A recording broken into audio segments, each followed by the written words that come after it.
안녕하십니까. 통합사회 2학기 윤리편 부분을 전달해 드리도록 하겠습니다. 첫 번째는 우리가 총 내용편으로 전개를 하고 그 다음에 문제편으로 이어나가는데 지금은 내용편이에요. 내용편. 그래서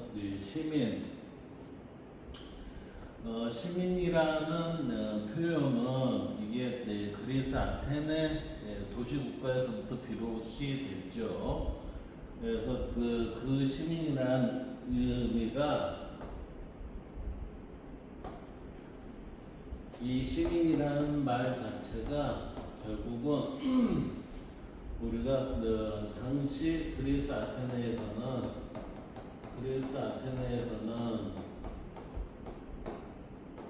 도시국가 내에 정치 관여자예요. 정치 관여자, 즉 참정권 소유한 자죠. 참정권을 소유한 자인데 이 사람들은 누구에 속해요? 일부 남성의 이러한 자격을 주었습니다. 그래서 그 당시에는 시민을 정치 관여자인 일부 남성에 한합니다. 이렇게 얘기를 했어요. 그리고 이 시민을 포함한 일부 남성을 포함한 모든 사람을 지위, 고하, 직급 이런 거 전혀 상관 안 하고 이 모든 사람들을 합쳐서 우리는 이때 인민 그랬어요. 인민이라고 하면서 이게 도시국가가 점점 커지면서 이게 병행해서 국민이라는 단어도 같이 쓰게 되었습니다. 그래서 사실 우리가 한 국가에 있어서의 모든 국민들을 우리는 뭐라고 얘기를 했었냐면 인민이라고 얘기하는 게 최초의 단어라고 생각을 하시면 될 것 같아요. 그 다음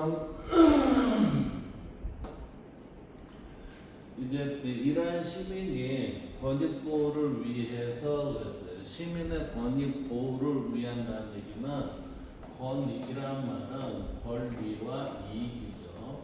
권리와 이익인데 이 권리에 반대되는 표현이 의무죠.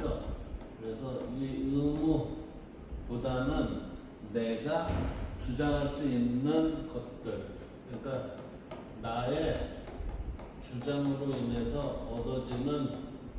얻는 이익들, 이 이익이 권리와 주장이에요. 권리와 이익이에요. 따라서 이 권리와 이익을 보호를 받기 위해서는 어떻게 해요?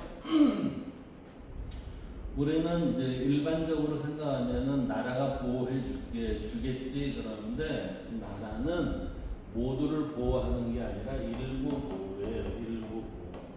따라서 이 권리와 이익을 참으로 보호를 받기 위해서는 누가 해야 돼요? 시민의 권리와 이익을 보호받기 위해서는 누가 해요? 시민의 참여가 있어야 됩니다. 시민 참여가 있어야 됩니다. 그러면 이 시민 참여가 우리는 시민이라는 단어를 나로 바꾸면 이거는 나의 권익 보호를 위해서는 뭐예요? 나의 직접적 참여가 필요합니다. 이렇게 되는 거예요. 그래서 결국은 이 단원의 가장 큰 목적은 뭐예요? 내 권익을 보호하기 위해서는 내가 나서야 합니다. 라는 게 이 단원의 하나의 목표라고 볼 수가 있을 거예요. 자, 그래서 이제 시민참여의 의미와 역할에서 이 부분을 보다 상세하게 한번 살펴봅시다. 시민참여의 의미와 역할에서 의미는 시민이 국가의 정책이나 사회 문제에 관심을 갖고 의견을 개진하거나 집회를 여는 등 일정한 행동을 하는 것. 자, 참여라는 것은 우리가 참여라는 것은 생각만 하는 게 아니에요. 생각만 하는 게 아니라 이건 참여를 하는 거는 실천해야 하는 거예요. 실천해야 하는 것이기 때문에 이거는 실천을 할 때 어떻게 한다? 적극적으로 하냐, 소극적으로 하느냐 이 차이예요. 그러나 자기의 권리와 이익을 보호받기 위해서는 소극적으로 해야만 보호를 받을 수 있을까요? 받는 것도 있고 못 받는 것도 있을 거예요. 그럼에도 불구하고 적극적으로 하면은 소극적으로 한 것보다는 많은 부분에 있어서의 권리와 이익을 내가 보호받을 수 있기 때문에 적극적 참여가 중요한 거예요. 자, 참여를 하기 위해서는 뭐가 필요해요? 관심이 필요해요. 그렇기 때문에 우리는 시민은 국가의 소속이죠. 국가에 소속한 이 시민은 국가가 나한테 어떤 보호를 해줄 수 있는가를 항상 관심을 갖고, 그리고 그 관심에 대한 행위의 개념으로서 의견을 개진하고, 그리고 의견 개진하는데도 제대로 잘 안 된다 그랬을 때는 집회를 여는 등의 일정한 행동을 하게 되는 겁니다. 이게 시민 참여의 의미예요. 이제 역할을 보면, 역할은 이 시민 참여가 결국에는 어떠한 결과를 가져와요? 공동체의 이익을 증진하고 대의민주주의를 보완하게 됩니다. 자, 우리가 인원이 적으면은 직접 민주주의를 채택하겠죠. 그런데 많은 사람들이 거주하는 곳에서는 대표자를 뽑아갖고 그 대표자로 민의를 대신을 하는 거죠. 그것을 우리는 대의민주주의라고 얘기를 합니다. 그래서 대한민국은 대의민주주의를 지금 채택하고 있어요.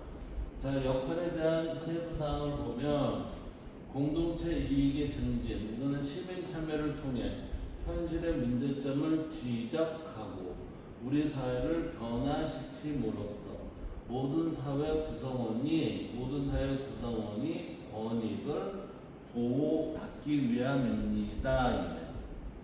두 번째는 대의민주주의 보완이니까 우리는 국민을 대신해서, 시민을 대신해서 대표자로 시민을 위한 정책과 입안 이런 것들 좀 하세요라고 그랬는데, 우리가 선출한 대표자를 통해 간접적으로 주권을 행사하기 때문에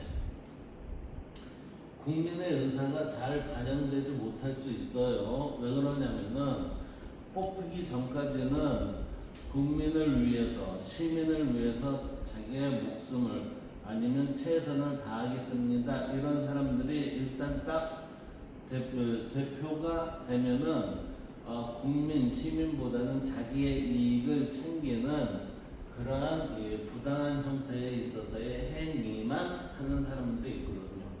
그래서 그러한 사람들이 의사를 드러냈을 경우에는 시민, 즉 시민들이 사회 참여로 이를 보완할 수 있습니다 라고 해서 항상 시민은 이때의 사회 참여라는 건 뭐죠? 감시, 그 다음에 여기에 대한 행위로, 이 행위로 인해서, 집단 행위로 인해서 뭐를 해요? 계속해서 강압을 취하게 되는 거죠. 자, 여기에는 지금 국민의 의사가 잘 반영되지 못할 수 있다는 것은 시민의 의사와 달리 시민의 권익을 무시한 채 정책을 결정을 하고 집행할 위험성이 있는 거죠. 자, 이 표현은 뭐냐면은 우리가 입법을 할 때 입법을 할 수 있는 데는 어디죠? 국민의 대표로 뽑힌 사람들이에요.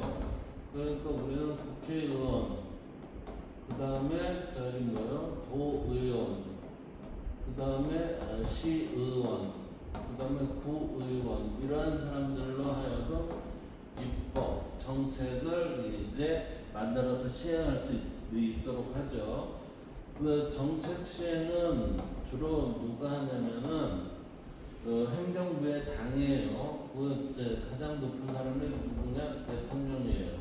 그 다음에 누구죠? 도지사. 그 다음에 시장. 그 다음에 구청장. 뭐 군수. 이러한 사람들이 뽑아주면은 정책 집행을 하고 여기는 입법의 역할을 하는 거죠. 그래서 이러한 행위를 잘 할 수 있도록 우리가 뽑았는데 이게 잘 안 될 경우에는 우리가 이 사람들에 대해서 국민 소환 제도라는 걸 통해서 소환을 해서 우리가 이 해임도 가능한 그러한 제도를 활용할 수도 있고, 안 그러면은 우리의 이 의견을 제시를 해서 이거는 잘못됐으니 수정하세요. 이거는 이러이러한 쪽으로 국민을 위해 해주세요. 이러한 제안과 이러한 부분, 그러한 부분을 우리가 제시할 수 있습니다. 그렇다면 이러한 시민의 참여의 의미와 역할이 있으면은 이 시민을 위한 목표 달성을 위한 방안이 있겠죠. 그것이 참여의 방법이에요. 방법. 이 참여의 방법이 뭐가 있냐면은 이 참여의 방법으로는 가장 큰 거는 가장 직접적인 거는 우리가 선거예요. 선거. 투표를 통해서 국민의 대표를 결정을 하는 거예요. 그래서 시민 참여의 방법의 가장 큰 거는 뭐다? 선거와 투표에 참여하는 것이다. 이때 선거와 투표에 참여를 했을 때 후보로 나선 사람들이 자기가 무엇에 대한 정책에 대해서 홍보를 하겠죠. 그러면 우리는 그 정책을 위반할 거다라는 생각을 하고서 거기에 대한 평가를 통해서 우리는 이 투표를 결정을 하게 됩니다. 투표 결정. 그래서 투표 결정을 해서 이 사람이 대표가 되면은 자기가 우리에게 시민에게 홍보를 했던 것을 그대로 정책적으로 가능한 한 100% 시행할 수 있도록 해줘야 되는데, 우리가 그 후보자일 때는 얘기를 하고 그러지 않을 때는 딱 대표가 되고 나서는 딴짓을 한다면은 그거는 문제가 큰 사람이기 때문에 그 다음 선거에 있어서는 그 사람은 다 배제를 시켜야 돼요. 그래서 시민 참여의 방법은 가장 큰 게 선거와 투표의 참여이고, 그리고 나서 우리가 대표를 선정을 했는데 이 사람이 잘못하고 있어요. 이게 잘못하고 있는 것들이 많아요. 그러면 이 사람을 바로 해임을 시킬 수가 없죠. 왜? 헌법 소원 제도로 이게 국민 소환 제도로 인해서 이것을 이 사람을 해임을 시키지 못하면 결국에는 다음 선거까지 이 사람이 그 자리에 있을 수밖에 없어요. 그렇기 때문에 이때까지는 그러면 아무것도 안 하고 우리가 기다려야 된다? 아니다, 이 얘기예요. 그것을 우리가 과정 속에서 행해하는 행동이 뭐예요? 이런 거예요. 정당, 시민단체, 이익집단의 활동을 통해서 우리는 잘못해 가는 것을 바로잡는 역할을 지속적으로 해줘야 돼요. 정당이라는 것은 정치적 변화를 같이 하는 사람들이 모인 집단이죠. 그래서 정당은 대부분이 뭐냐면 집권을 하기 위한 모임들이에요. 그러니까 한마디로 얘기하면 이익 집단이지, 이익 집단. 근데 이익 집단이 이게 자신의 이익을 기본으로 하면 우리는 이 사람들을 뽑는다, 안 뽑는다? 뽑지 말아야 돼요. 이 사람들은 자신의 이익보다는 국민의 이익을 위한 집단으로서 자신들이 활동을 했을 때 이러한 정책 기반을 여론 형성, 정부의 영향 행사 이렇게 되면 차기에는 선거 때 이 정당을 많이 뽑겠죠. 두 번째는 시민단체예요. 이거는 공익 추구를 위해 시민들이 자발적으로 결성한 집단이에요. 그래서 이 시민단체는 시민의 권익 보호를 위해서 정부가 모든 것을 해주지 않으니까 시민들이 단체를 조성을 해서 공공의 문제 해결을 위한 여론 형성이나 아니면 정책 위반 등을 할 수 있습니다. 그리고 세 번째는 이익 집단인데 이 이익 집단이 공통의 이해관계를 지닌 사람들이 결성한 집단이거든요. 이러한 집단의 이익을 위해 정부의 영향 행사, 공공의 이익과 충돌하기도 합니다라고 하니까 여기에서 이익이라는 것은 잘 생각을 해야 돼요. 우리는 권리사이 이게 권리사의라고 해서 이익을 보면 그때 이게 올바른 것인가를 한번 생각해 봐라 라고 얘기를 했어요. 근데 이게 불의에 대한 거에 대한 불의에 대한 이익을 추구하면 결국에는 이거는 누구한테요? 이거는 국민에게 해가 되는 일이 많이 있어요. 그렇기 때문에 이러한 불의에 대한 이익을 추구한다면은 이 부분은 언제든지 우리가 징계를 해야 할 그러한 자세를 가지고 있어야 됩니다. 그래서 이익 집단 이 세 번째 것은 우리가 잘 판단을 해야 돼요. 우리만의 집단을 위한 이익을 추구를 하겠다 그러면은 그 얘기는 결국에는 뭐예요? 국민의 해를 입힐 수 있는 집단이 됩니다. 이렇게 돼요. 그 집단은 제대로 된 집단이다 아니다. 제대로 된 집단이 아니라는 거죠. 그렇기 때문에 우리는 그러한 집단은 가능한 한 와해시키고 없애버려야 돼요. 없애버려야 돼요. 왜? 이러한 이익 집단은 자기들만의 이익을 추구하다 보니까 공공의 이익과 충돌을 하니까 사회가 어떻게 되죠? 갈등에 휘말리고 다툼이 되고 싸움이 일어나게 만드는 원인이 돼요. 그래서 우리는 제대로 된 사회라면 이 이익 집단들이 이 이익이 국민의 이익과 일치되는 거기에 부합되는 이익이 되어야 우리는 이익 집단의 이익이 올바른 이익에 맞춰서 저들의 이익을 가져가는구나 이렇게 생각을 해줘야 됩니다. 세 번째는 공청회 주민 간담회 참여 그랬어요. 이 얘기는 우리가 공공문제 해결에 관한 의견을 누가 제시해요? 시민들, 즉 주민들, 국민들이 의견 제시를 통해서 가능한 한 바람직한 방향으로 결정이 될 수 있도록 지속적 의견 제시가 필요하다는 거예요. 네 번째는 자원봉사활동. 이거는 자신의 여가 시간을 활용해서 봉사활동을 합니다. 봉사라는 거는 쉬운 일이 아닙니다. 그래서 봉사라는 거는 천사, 우리가 악마 천사 그러죠? 천사가 세상에 드러난 모습을 저는 봉사활동을 하는 사람들이라고 그렇게 생각을 해요.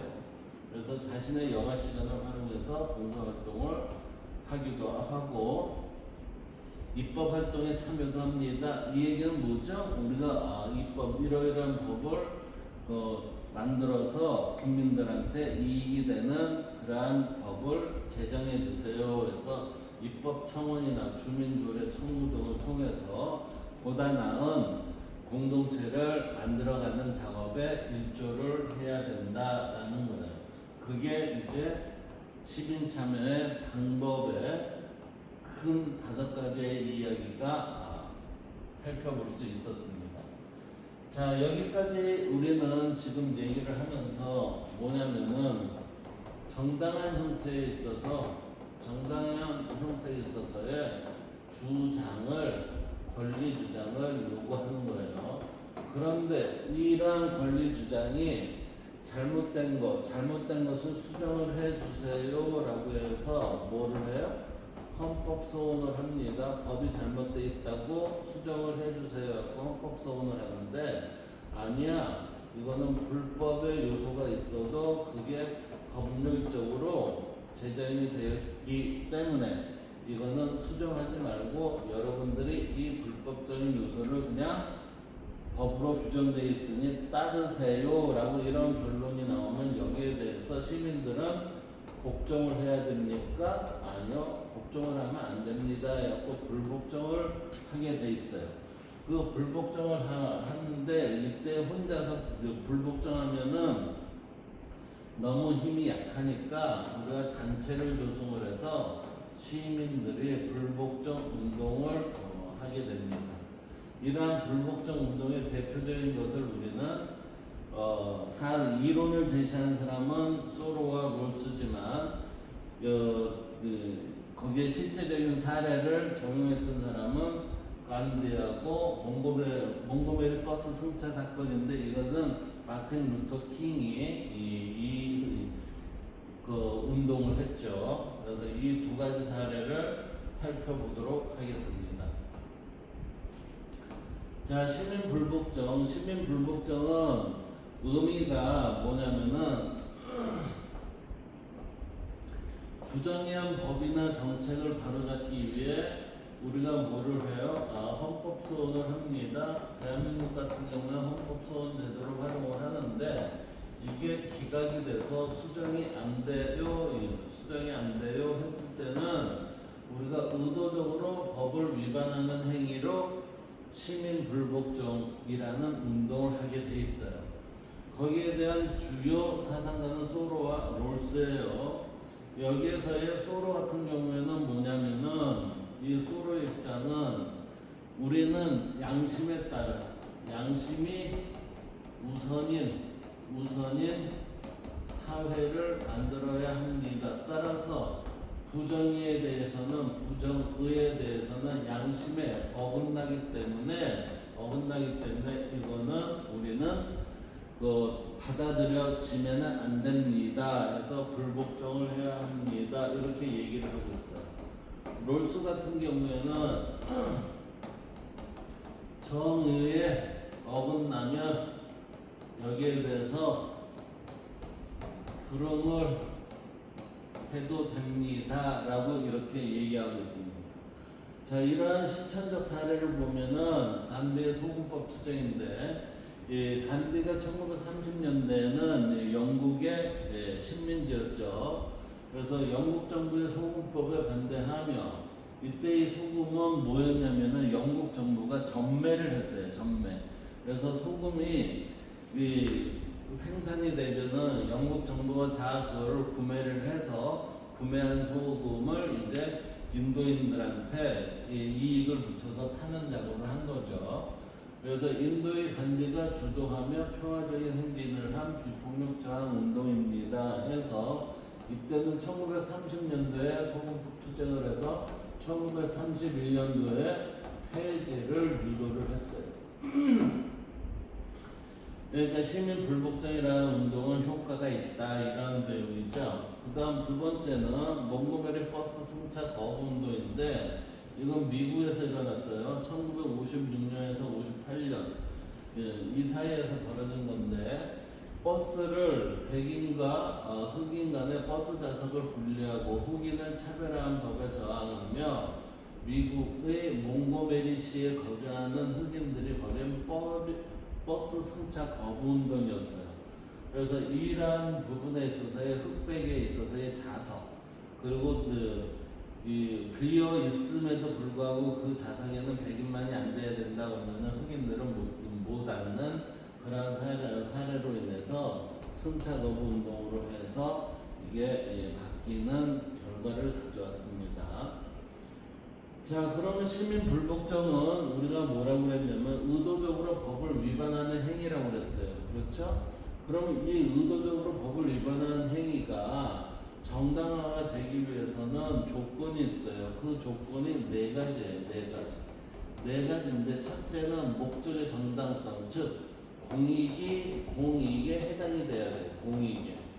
나의 이익에 해당이 된다는 것보다 공익, 국민의 이익에 해당이 돼야 됩니다. 따라서 국민의 이익에 해당이 된다는 건 사회 정의를 지켜주는 일이 돼야 됩니다. 라는 얘기예요. 그리고 비폭력적인 방법으로 시행해야 됩니다. 폭력을 휘두르면 안 되고 비폭력적으로 해야 됩니다. 왜? 비폭력적으로 했을 때 국민들한테 동의를 얻을 수 있기 때문에 그렇습니다. 그리고 세 번째는 이거는 법적인 모든 수단을 강구해 보고도 안 된다면 그때 마지막으로 하는 최후의 수단으로 우리는 비폭력 시민 불복종 운동을 해야 된다는 거예요. 네 번째는 처벌의 감수예요. 이 얘기는 뭐죠? 부정의한 법이나 정책을 바로잡는 그 행위가 기존 헌법에 있어서의 잘못된 법에 저촉이 된다 안 된다 저촉이 됩니다. 그렇기 때문에 의도적으로 법을 위반하는 행위이기 때문에 현행법으로는 이게 처벌 대상이 됩니다. 처벌 대상. 그래서 우리는 항상 내가 정의롭다고 해서 이게 법적 제재가 안 된다라고 생각하면 그거 큰 문제가 있어요. 이게 옳은 건데 왜 내가 처벌받아야 되죠? 법이 잘못될 수도 있고 판결이 잘못될 수도 있어요. 이 모든 것을 정의롭다고 할 수 있어요? 정의롭지는 못해요. 그럼에도 불구하고 현실에는 이러한 것이 드러난다 안 드러난다? 드러난다. 그렇기 때문에 우리는 가능한 한 법 근처에는 안 가는 게 좋다. 왜? 법이 신뢰할 만한 그 가능성이 없을 수도 있기 때문에 그렇습니다. 그래서 처벌을 감수를 해야 돼요. 그래서 위법 행위에 대한 처벌을 기꺼이 받아들임으로써 기본적으로는 법을 존중하고 정당한 법 체계를 세우라는 운동이었습니다. 이렇게 된 거죠. 자, 우리는 간디 소금법 투쟁에 대해서 간단히 한번 살펴봅시다. 인도를 지배하던 영국은 소금법을 시행하며 인도인의 소금 채취를 금지하고 영국이 판매하는 소금에 무거운 세금을 부과. 이 얘기는 뭐죠? 영국 정부가 수익을 많이 가져가겠다 이 얘기예요. 그러다 보니까 인도인들이 비싼 소금을 사 먹게 됐죠. 그래서 간디는 이를 보다가 1930년에 자신이 사는 아쉬람에서부터 단디 해변까지 24일 동안 수백 킬로를 걸으면서 소금법의 부당함을 알렸어요. 처음에는 70명이 움직였는데 마지막에 도착할 때는 수천 명이 이르렀습니다. 이렇게 표현하고 있죠. 그래서 소금 행진을 계기로 간디가 시작한 비폭력 저하운동은 인도의 많은 시민이 참여하는 시민운동으로 확대되었다. 그래서 1931년에 이듬해 해체가 되었습니다. 자, 그 다음 자료탐구 부분을 볼까요? 자료탐구 부분을 보면은 여기에서 시민의 참여 그랬어요. 시민의 참여의 역할. 자, 시민 참여의 역할에는 시민이 공공문제에 무관심한 경우 우리는 이 시민 참여를 위해서는 뭐가 필요하다고 그랬어요? 관심이 필요하다고 그랬죠? 관심이 우리는 행위로 옮겨졌을 때 그게 실천이 돼서 이것이 우리가 다르지 않음이 다름으로 이게 수정이 될 가능성을 높이는 겁니다. 그래서 시민 참여의 역할은 시민의 이익을 해치는 정책에 대한 우리가 일종의 항의 내지는 거기에 대한 수정을 요청하는 거죠. 지금 이 내용을 한번 봅시다. 땡땡시의 생활 폐기물 처리 시설 조성 사업과 관련해 주민감사 청구가 이루어졌어요. 땡땡시 주민 갑등 215명은 최근 땡땡시가 설치하려는 생활 폐기물 처리 시설과 관련해 네모네모도 감사관실에 감사를 요구했어요. 주민들은 생활 폐기물 처리 시설 조성 사업 입지 선정 계획과 관련해 법령 위반과 공익 저해 사실이 있다고 주장했습니다. 지금 이거 보세요. 입지 선정 계획과 법령 위반, 공익 저해 사실이 있다고 주장을 했다라는 얘기는 이거 불법의 소지가 있습니다. 불법의 소지가 있으니까 이거는 확실하게 우리는 한번 살펴주세요 해서 뭐가 있어요? 시민들이 청구를 했잖아요. 그래서 이러한 주민감사 청구는 지방단체와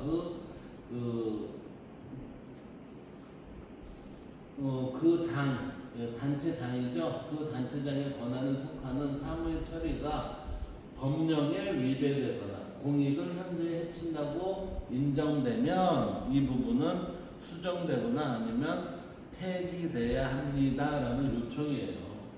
그러한 것을 이제 감사를 청구하는 제도죠. 그래서 땡땡시 주민 각등 215명은 땡땡시가 추진하려는 생활 폐기물 처리 시설 조성 사업이 법령 위반과 공익 저해 사실이 있다고 주장하면서 감사 청구. 이러한 적극적인 시민 참여는 대표자의 자의적인 권력 행사. 이때 대표자는 누구죠? 이거 단체의 장이에요. 단체의 장. 우리는 지자체장이죠. 지자체장이 자의적인 권력 행사나 권력 남용을 막고 시민의 의사에 따른 의사결정을 하게 함으로써 대의민주주의를 보완하는 역할로 지금 우리는 주민감사 청구를 했습니다라는 것을 지금 여기서 보여주고 있는 거예요. 자, 그 다음 이제 자료 5를 볼까요? 자료 5를 보면 지방자치에서의 주민참여제도. 이 지방자치에서 주민참여제도는 지금 이렇게 5가지 형태로 우리는 크게 살펴볼 수가 있어요. 하나는 주민투표제도, 두 번째는 주민조례 발안제도. 이 내가 제의를 한다는 거죠. 세 번째는 주민소환제도, 그 다음에 네 번째는 주민참여예산제도, 다섯 번째는 주민감사 청구제도. 우리는 맨 위에 자료 4가 뭐였죠? 주민감사 청구제도를 활용한 거였어요.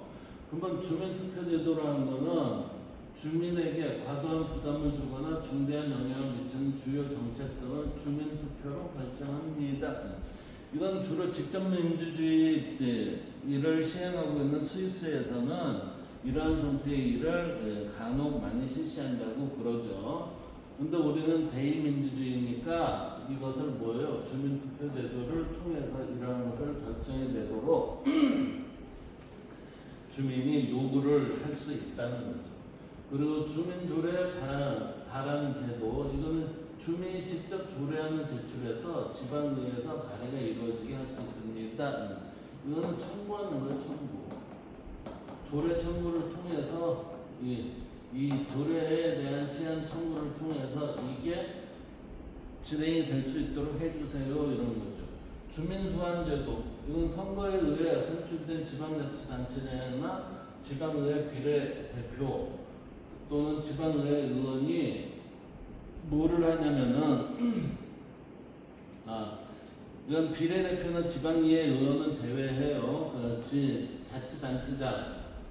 자치단체장이 임기 중 주민의 투표에 의하여 해임할 수 있어요. 우리는 이게 주민소환제도가 대한민국은 2009년도에서부터 시작이 돼서 이게 2023년인가 24년까지 이게 153건이 일어났어요. 그 중에 우리가 투표에 붙여질 수 있었던 게 소환제도를 활용한 게 153건인데 이게 12건이고 그 중에 2건은 해임이 되고 그 다음에 한 건은 투표를 했는데 이 나머지 10건은 투표를 했는데 이 투표율이 33.3%가 이상이 되지 않으면 이것은 개봉을 안 한대요.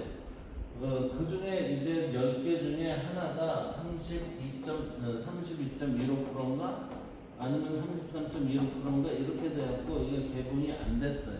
그래서 주민의 참여가 좀 더 적극적이었다면 요 한 건도 해임의 가능성이 높아졌을 것이다 라는 그런 사례가 있습니다. 그다음 주민참여예산제도 주민이 지방자치단체의 예산 편성 과정에 참여해서 사업 제안 등 의견을 제시할 수 있습니다. 왜요? 주민들이 그 지역에 대해서 그래도 가장 필요한 게 무엇인지 아니까 주민참여예산제도를 통해서 제안을 할 수 있다는 거죠. 그리고 주민감사청구제도 우리 자료사에서 봤어요. 지방자치단체와 그 장의 권한에 속하는 사무의 처리가 법령에 위반되거나 공익을 현저히 해친다고 인정되면 감사를 청구할 수 있다. 그래서 우리나라는 지금 지방자치에서는 주민의 참여를 확대하고 지방행정의 민주성과 책임성을 높이기 위해서 다양한 주민 참여 제도를 확대시키고 있습니다. 그 다음 자료 6을 보면 시민 불복종 이론이에요. 시민 불복종은 우리는 소로와 그 다음에 롤스라는 사람의 이론이 있었다고 그랬어요. 여기에서의 소로는 부정의에 대한 판단은 개인의 양심에 따라야 된다라는 얘기고, 롤스는 다수의 공유된 정의롭지 않은 거에 대해서는 국민에게 해악이 되기 때문에 그것은 우리는 거부해야 합니다라는 그런 얘기예요. 자, 여기 보면은 소로의 입장과 롤스의 입장을 봅시다. 소로는 우리는 모두 인간이어야 하고 모두 인간이어야 한다는 얘기는 그러면 유기적 관계가 있습니다. 이거 서로 간에 있어서 유기적 관계가 있습니다. 그 다음 국민이어야 합니다. 거기에는 이제 소속이 됩니다. 내가 소속이 아닌 다른 사람을 주장을 하면 관여죠, 관여. 그래서 국민이어야 합니다. 법에 대한 존경심보다는 먼저 정의에 대한 존경심을 지니는 것이 바람직합니다. 법이기 때문에 지켜야 됩니다. 아니요. 법이라는 거는 제가 뭐라고 그랬냐면은 이게 도덕이면 이게 도덕과 정의와 법은 일치가 돼야 되는데 우리의 현실의 법은 이렇게 돼 있어요. 이게 도덕과 일치된 법이고 그 다음에 이거는 뭐죠? 부도덕한 법도 이렇게 입법이 가능합니다. 왜? 입법자들이 자신의 이익을 위해서 이러한 부분이 가능하기 때문에 소로는 뭐라고 얘기해요? 모두 법으로 제정됐다고 그래갖고 거기 따르면 안 됩니다. 이렇게 얘기하는 거예요. 그래서 불의가 옳지 못한 것이 당신으로 하여금 다른 사람에게 불의를 행하는 하수인이 되라고 요구한다면 그 법을 어겨라 이 얘기예요.